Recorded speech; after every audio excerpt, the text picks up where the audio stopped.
So, have you ever heard someone say someone else was giving them the cold shoulder? Well, what about someone whose shoulder is literally made of snow, as is the rest of them? Introducing Yuki Onna. Yuki Onna, or Snow Woman, is actually not necessarily made of snow. And I know how that sounds, but hear me out. There's a lot of conflicting stories about Yuki Onna. A lot of them have her be made of snow, but others just have her be like Ghost Elsa.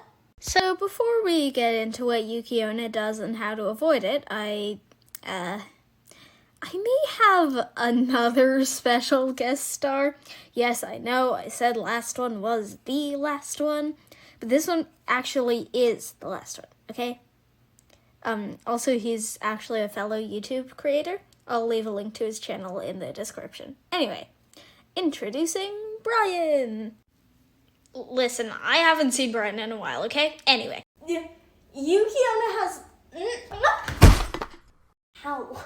Yuki Onna has many different variations in behavior. Like, there are probably as many variations as there are prefectures in Japan. In Miyagi, she turns people to ice by looking at them. In Niigata, she eats children's livers raw. In Ibaraki, she pushes people off cliffs. The list goes on.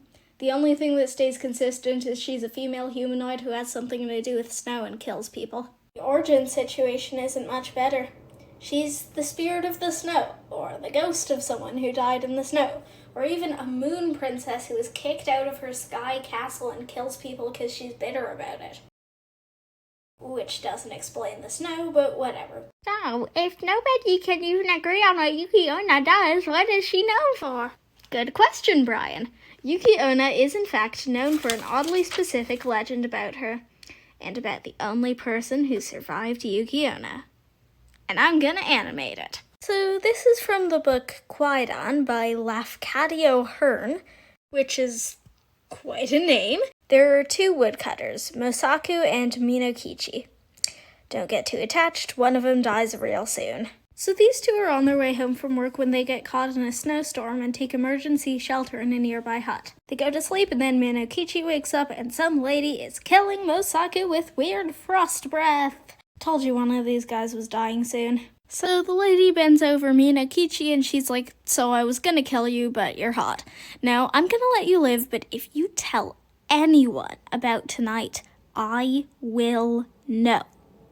And then she leaves. Yay! Sometime after this incident, Minokichi comes across a pretty young lady who says her name is Oyuki.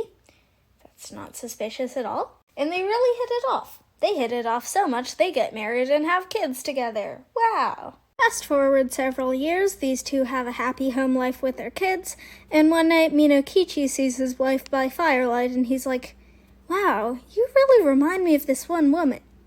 Oh? What woman, sweetie? And then, like a total idiot, Minokichi tells Oyuki about the lady that killed his friend and said she'd kill him if he told anyone. Oh my god, this guy's so dumb. So obviously and very predictably, Oyuki turns into Yuki Onna and she's like, if we didn't have kids together, you would already be dead.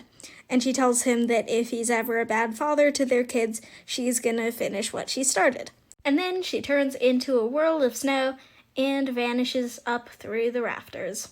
I mean, compared to the breakups of some of the other Onryo I've done, this is actually very healthy. Huh, I forgot to plan an outro again. Anyway, next up, Roku Rokubi.